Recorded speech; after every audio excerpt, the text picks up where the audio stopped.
আজ আমি আপনাদের দুধ পুলি পিঠার রেসিপি শেয়ার করব।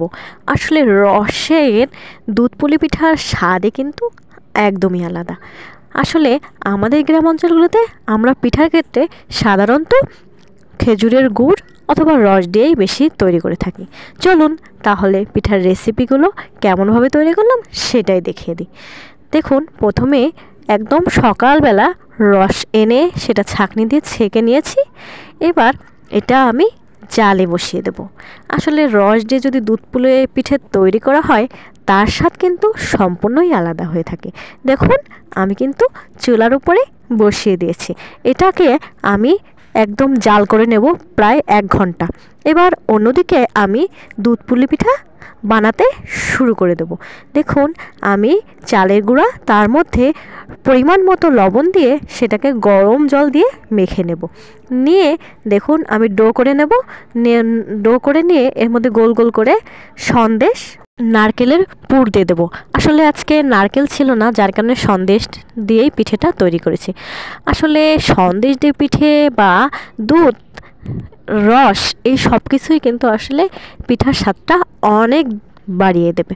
আপনারা কিন্তু চেষ্টা করতে অবশ্যই ভুলবেন না, একবার হলেও রেসিপিটা তৈরি করে নেবেন। এদিকে আমার পিঠা তৈরি করতে করতে এদিকে রস আর দুধ দিয়ে জাল দেয়া হয়ে গেল। দেখুন, আমার রস আর দুধ এতে আমি পরিমাণ মতো গুড় দিয়ে দিয়েছি, মানে খেজুরের গুড়। এবার এটাকে আমি ভালোভাবে জ্বালিয়ে নেব। জ্বালিয়ে নেওয়ার পরে আমি যে পিঠাগুলো তৈরি করে রেখেছিলাম সেগুলো এর মধ্যে দিয়ে দিয়েছি। দেখুন, এবার আমি যেহেতু পুলি পিঠেগুলো তৈরি করেছিলাম সেগুলো এর মধ্যে দিয়ে ভালোভাবে নেড়ে চেড়ে নেব এবং কিছুক্ষণ জাল দিয়ে নেব। একটা জিনিস মনে রাখবেন, এই পিঠাতে সাধারণত গুড়ের পরিমাণ আর লবণের পরিমাণটা একদম অ্যাকুরেট দিতে হবে, তাহলে পিঠা খেতে অনেক সুন্দর হবে। এবার যতক্ষণ না পর্যন্ত আমার পুলি পিঠেগুলো নরম তুলতুলে হয়ে যায় ততক্ষণ আমি জাল দিতে থাকবো। এবার দেখুন, এই যে আমার পিঠা কিন্তু একদম তৈরি হয়ে গিয়েছে। এবার খাওয়ার পালা। আসলে কে কে খাবেন সবাই কিন্তু খুব দ্রুত চলে আসবে, না হলে কিন্তু পিঠা একদমই পাবেন না, শেষ হয়ে যাবে। তাহলে বন্ধুরা, কেমন হয়েছে আজকে পিঠার রেসিপিটি সবাই কিন্তু কমেন্টে জানাতে একদমই ভুলবেন না।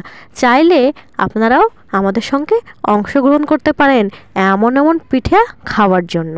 শীতকাল মানেই হচ্ছে পিঠা, আর যার কারণেই আমি নিত্য নতুন পিঠার রেসিপি শেয়ার করছি। বন্ধুরা, কেমন লাগছে এই পিঠার রেসিপিগুলো সেটাও অবশ্যই জানাবেন কমেন্টে। আর পিঠা খেতে কার কার ভালো লাগে সেটা তো একদমই জানাতে ভুলবেন না। ভালো লাগলে অবশ্যই একটা লাইক দেবেন, সাথে আমার পরিবারে যুক্ত হয়ে যাবেন নতুন নতুন রেসিপি দেখার জন্য।